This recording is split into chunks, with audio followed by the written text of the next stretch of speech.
القرآن يوحدنا لطريق الخير يوجهنا الله تعالى أنزله ورسول الله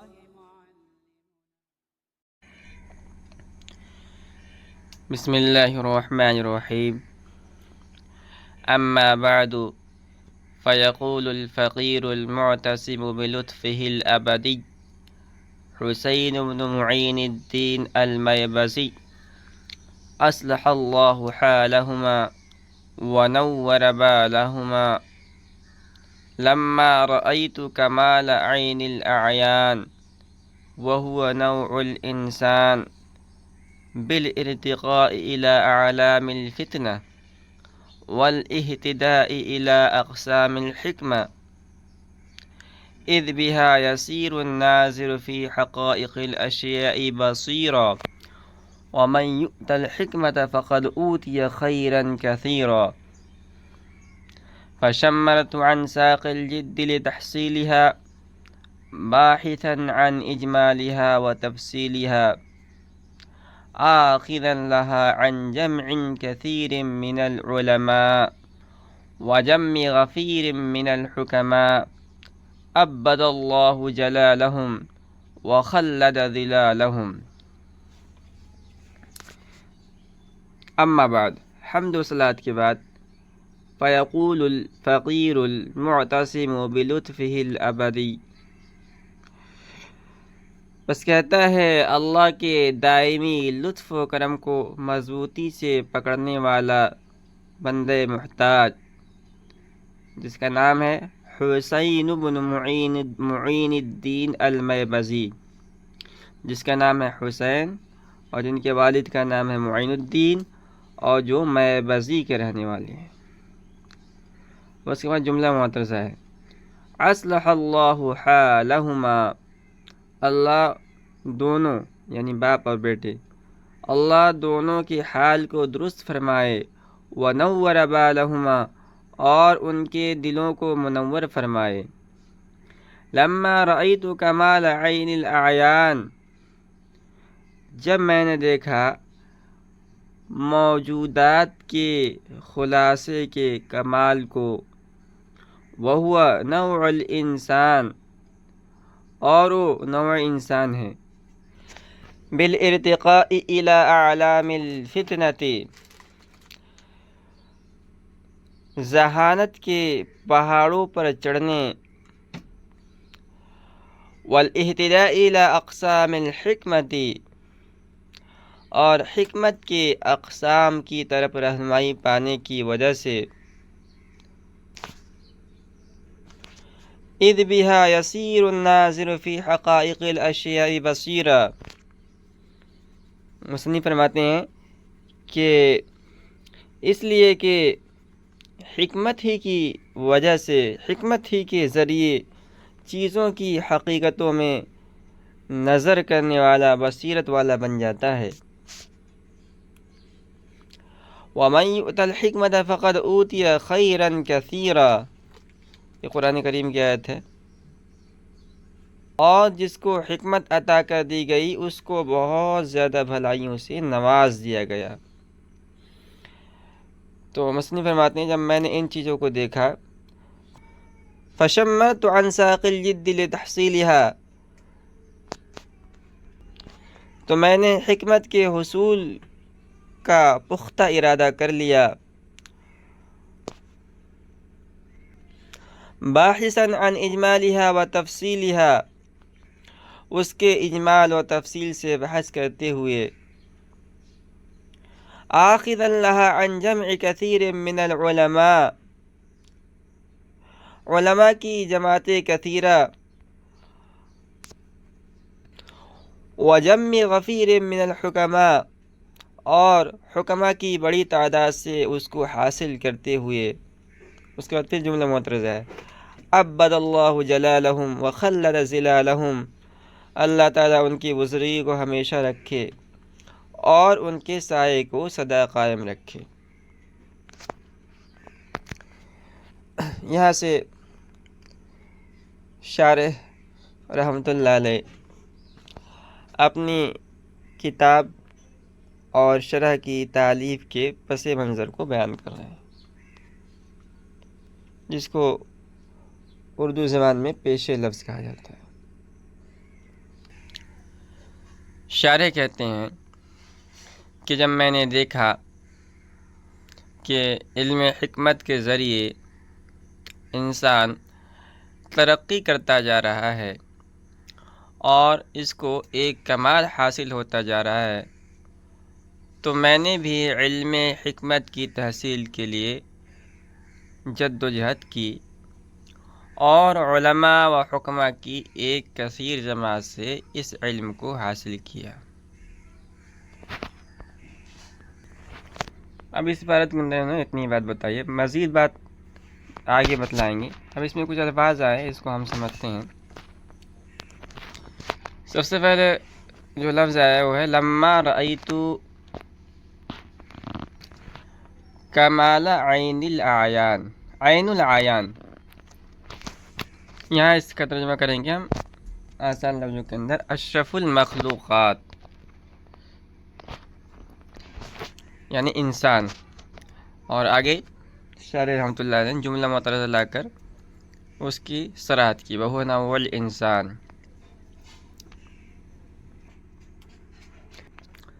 اس کے بعد آیا فَشَمَّرْتُ عَنْ سَاقِ الْجِدِّ۔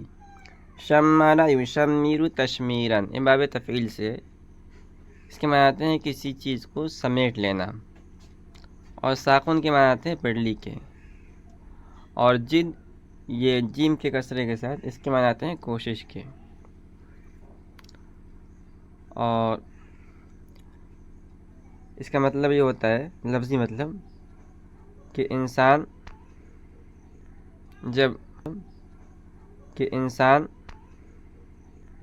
جب کسی کام کا پختہ ارادہ کر لیتا ہے تو اپنی آستینیں چڑھا لیتا ہے، اور پاجامہ یا لنگی پہنے ہوئے ہو تو اس کو سمیٹ کر پوری محنت کے ساتھ کام شروع کرتا ہے۔ تو یہ بطور کنایہ اس مراد ہے کہ میں نے پختہ ارادہ کر لیا، اور یہ ایک محاورہ ہو گیا ہے کہ فشمّرت عن ساق الجد استعمال ہوتا ہے جب آدمی کسی کام کا پختہ ارادہ کر لے۔ اب آگے شارح مزید اپنی بات کو آگے بڑھاتے ہوئے کہتے ہیں وَرَسَمْتُ فِي أَيَّامِ التَّحْصِيلِ عَلَى أَكْثَرِ كُتُبِهَا أَرْقَامًا كَثِيرَةً تُعِدُّ لِلنَّاظِرِينَ فِيهِ بَصِيرَةً وَمِنْهُ الْهِدَايَةُ للمحقق الكامل والمدقق الفاضل أثير الدين مفضل بن عمر الأبهري قدس سره، اور قدس سره دونوں پڑھ سکتے ہیں۔ فالتمس مني بعض المترددين إلي المشتغلين بقراءتها لدي أن أجعل لهم من الأرقام المتعلقة بها شرحا وأبين ما يليق بكل مبحث منها تعديلا وجرحا، وقد كنت معتذرا بتراكم العوائق وأفواج همومها وتلاتم العلائق وأمرها،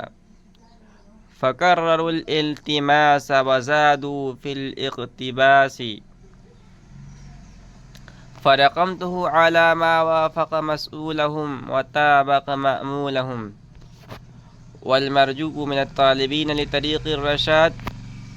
والشاربين لرحيق السداد أن ينظروا فيه بعين العناية والارتداد، ويعرضوا عن التعرض بالجدل والعناد۔ شارح مزید اپنی بات کو آگے بڑھاتے ہوئے کہتے ہیں کہ اس کتاب اور اس شرح لکھنے کی ضرورت یوں پیش آئی کہ جب میں طالب علم تھا اس وقت میں نے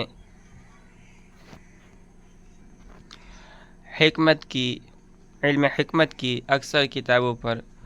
حواشی لکھنے بھی شروع کر دیے تھے، اور انہی کتابوں میں سے علامہ اثیر الدین ابہری کی کتاب ہدایت الحکمہ بھی تھی، میں نے اس پر بھی تعلیقات اور حواشی لکھے تھے۔ اور پھر جب میں نے ہدایت الحکمہ پڑھائی تو مجھ سے پڑھنے والے جو طلبہ عزیز تھے انہوں نے اصرار کیا کہ ان حواشی و تعلیقات کو جمع کر کے آپ ہدایت الحکمت کی ایک شرح لکھ دیجیے۔ اولاً تو میں نے اعذار پیش کیے،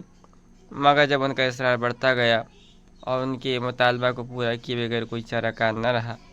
تو پھر میں نے ان کی فرمائش کے مطابق ایک شرح تحریر کر دی۔ اسی کو بیان کرنے کے ہیں وَرَسَمْتُ فِي أَيَّامِ التَّحْصِيلِ عَلَى أَكْثَرِ كُتُبِهَا أَرْقَامًا كَثِيرَةً تُعِدُّ لِلنَّاظِرِينَ فِيهِ بَصِيرَةً، اور میں نے طالب علمی کے زمانے میں حکمت کی اکثر کتابوں پر بہت سے حواشی لکھے جو ان میں غور و فکر کرنے والوں کے لیے بصیرت پیدا کرتے تھے۔ وَمِنْهُ الْهِدَایَہ، یہ الف لام مضافہ کے وزن میں ہے، ہدایت الحکمہ۔ وَمِنْهُ الْهِدَایَہ للمحقق الكامل والمدقق الفاضل أثير الدين مفضل ابن عمر الأبهري قدس سره، اور ان کتابوں میں سے ایک کتاب ہدایت الحکمت بھی تھی جو محقق کامل اور مدقق فاضل اثیر الدین ابہری رحمۃ اللہ علیہ کی تصنیف ہے۔ فالتمس مني بعض المترددين إلي المشتغلين بقراءتها لدي أن أجعلهم من الأرقام المتعلقة بها شرحا وأبين ما يليق بكل مبحث منها تعديلا وجرحا۔ میرے پاس آمد و رفت رکھنے والوں، یعنی طلبہ جو میرے پاس علم حاصل کرنے آتے تھے، میرے پاس آمد و رفت رکھنے والوں اور میرے پاس اس کتاب کے پڑھنے میں مشغول ہونے والوں میں سے بعض احباب نے مجھ سے التماس کیا کہ میں ہدایت الحکمت سے متعلق حواشی کو ایک شرح کی شکل لے دوں اور جو اس کتاب کے ہر مبحث کے مناسب ہو اس کو اثبات و ابطال کرتے ہوئے ظاہر کر دوں۔ شارح کہتے ہیں وَقَدْ كُنْتُ مُعْتَذِرًا بِتَرَاكُمِ الْعَوَائِقِ وَأَفْوَاجِ هُمُومِهَا وَتَلَاطُمِ الْعَلَائِقِ وَأَمْوَاجِ غُمُومِهَا، کہ میں معذرت کرتا رہا ان طلبہ کے سامنے، میں نے معذرت کی، کیوں معذرت کی؟ رکاوٹوں کے تہ بتہ جمع ہونے اور ان کے غموں کے ہجوم کی وجہ سے، اور مشاغل کے تھپیڑے مارنے اور ان کے غموں کے لہروں کی وجہ سے۔ یہ تھوڑے مشکل الفاظ ہیں، مگر مقصد شارح کا یہ بتلانا ہے کہ جب طلبہ نے مجھ سے باقاعدہ طور پر ہدایت الحکمت کی شرح لکھنے کی درخواست کی تو میں نے ان کے سامنے اپنا عذر پیش کیا کہ میرے پاس وقت نہیں ہے۔ کیوں وقت نہیں ہے؟ اس لیے کہ میرے مشاغل بہت زیادہ ہیں اور موانع کی کثرت ہے، اس لیے میں باقاعدہ طور پر شرح لکھنے سے قاصر ہوں۔ فَكَرَّرُوا الْإِلْتِمَاسَ وَزَادُوا فِي الْإِقْتِبَاسِ، کہہ رہے ہیں کہ میں نے تو عذر ان کے سامنے جب پیش کی تو طلبہ کہاں ماننے والے، انہوں نے بار بار اصرار کیا اور مطالبہ زیادہ کرنے لگے۔ فَلَقَمْتُهُ عَلَى مَا وَافَقَ مَسْئُولَهُمْ وَطَابَقَ مَأْمُولَهُمْ، شارح کہتے ہیں بالآخر مجھے قائل ہونا پڑا اور میں نے ان کی بات مان لی اور ان کی فرمائش پوری کی، تو میں نے ان کی فرمائش کے موافق اور ان کے امید کے مطابق یہ شرح تصنیف کر دی۔ اب یہ شرح تو تیار ہو گئی۔ اب یہ شرح تو خاص طور پر طلبہ کے لیے لکھی گئی تھی جنہوں نے اصرار کیا تھا، لیکن چونکہ سب اس سے استفادہ کرنے والے ہیں تو شارح تمام مستفیدین سے ایک درخواست کر رہے ہیں، کہہ رہے ہیں کہ وَالْمَرْجُوءُ مِنَ الطَّالِبِينَ لِطَرِيقِ الرَّشَادِ وَالشَّارِبِينَ لِرَحِيقِ السَّدَادِ، اور مجھے امید ہے ان لوگوں سے جو سیدھے راستے کو طلب کرنے والے اور درستگی کے شراب پینے والے ہیں، أَن يَنْظُرُوا فِيهِ بِعَيْنِ الْعِنَایَةِ وَالْوِدَادِ، وَيُعْرِضُ عَنِ التَّعَرُّضِ بِالْجَدْلِ وَالْعِنَادِ، کہ وہ مہربانی اور محبت کی نگاہ سے اس شرح کو دیکھیں اور جھگڑے و عناد کے ساتھ چھیڑ چھاڑ کرنے سے اعراض کریں۔ شارح کہتے ہیں کہ میری درخواست اس شرح سے استفادہ کرنے والوں سے یہ ہے کہ چونکہ میں انسان ہوں، آگے بیان کریں گے شارح، اور انسان جتنا بھی کوشش کر لے اس کے کام میں کچھ نہ کچھ کمی رہ ہی جاتی ہے، اس لیے مستفیدین سے میری درخواست ہے کہ اس کتاب سے استفادہ کی کوشش کریں، اور اگر کہیں کچھ کمی ہو، کچھ کوتاہی ہو تو اس کو نظر انداز کریں۔ وَمَا أُبَرِّئُ نَفْسِي إِنَّ الْإِنسَانَ يُسَابِقُ السَّهْوَ وَالنِّسْيَانَ، اور میں اپنے آپ کو بری نہیں کہتا، بے شک انسان کے ساتھ سہو و نسیان لگا ہوا ہے۔ عَلَىٰ أَنَّهُ لَا يَسْعُ الْمَجَالُ لِتَحْقِيقِ الصَّوَابِ فِي كُلِّ بَابٍ، علاوہ اس کے کہ علمی میدان ہر باب میں درستگی کو محقق و ثابت کرنے کی طاقت نہیں رکھتا۔ بات یہاں پوری ہوئی۔ شارح کہہ رہے ہیں کہ یہ میری پہلی تصنیف ہے جس کو میں نے جوانی کے عالم میں لکھا۔ وَهَذَا أَوَّلُ مَا صَنَّفْتُهُ فِي عُنْفُوَانِ الشَّبَابِ، اور میری آغاز جوانی میں سب سے پہلی تصنیف ہے۔ وَمِنْهُ الْإِسْتِعَانَةُ لِفَتْحِ أَبْوَابِ الْهِدَایَةِ، اور ہدایت کے دروازوں کو کھولنے کے لیے اللہ ہی سے اعانت مطلوب ہے۔ وَعَلَيْهِ التَّوَكُّلُ فِي الْبِدَایَةِ وَالنِّہَایَةِ، اور ابتدا و انتہا میں اسی کی ذات پر بھروسہ ہے۔ یہاں پر باقاعدہ طور پر جو کتاب کا یعنی خطبہ اور مصنف کا جو پیش لفظ ہے وہ مکمل ہوا۔ اب جو باقاعدہ طور پر کتاب کا مصنف یعنی شرح کا آغاز کریں گے وہ اگلے سبق کے اندر پڑھیں گے۔ تو اب تک جو کچھ ہم نے پڑھا اس کا خلاصہ ہم کر لیتے ہیں۔ سب سے پہلے شارح نے اپنی کتاب کا آغاز قرآن و حدیث کی اتباع میں بسملہ، حمدللہ اور تسلیہ سے کیا۔ اس کے بعد شارح نے اپنی کتاب کی وجہ طالب بیان کی کہ جب میں نے علم حکمت کو پڑھنا شروع کیا طالب علم کے زمانے میں، تو میں نے بے ترتیب کچھ نوٹ لکھے تھے، اور انہی نوٹوں میں سے ایک نوٹ تھا جو ہدایت الحکمت کے پڑھتے وقت میں نے تیار کیا تھا۔ بعد میں جب طلبہ میرے پاس اس کتاب کو پڑھنے کے لیے آئے تو انہوں نے مجھ سے درخواست کی کہ میں اس کتاب کی باقاعدہ شرح لکھوں، لیکن میری دیگر علمی مشغولیات، اسفار اور دیگر ضروری بشری جو ضروری تقاضے ہیں ان کی بنیاد پر میں ان کے سامنے معذرت کرتا رہا کہ میں شرح لکھنے سے باقاعدہ طور پر شرح لکھنے سے قاصر ہوں۔ لیکن طلبہ کا جب اصرار بڑھتا گیا تو میں نے اس کتاب کو لکھا،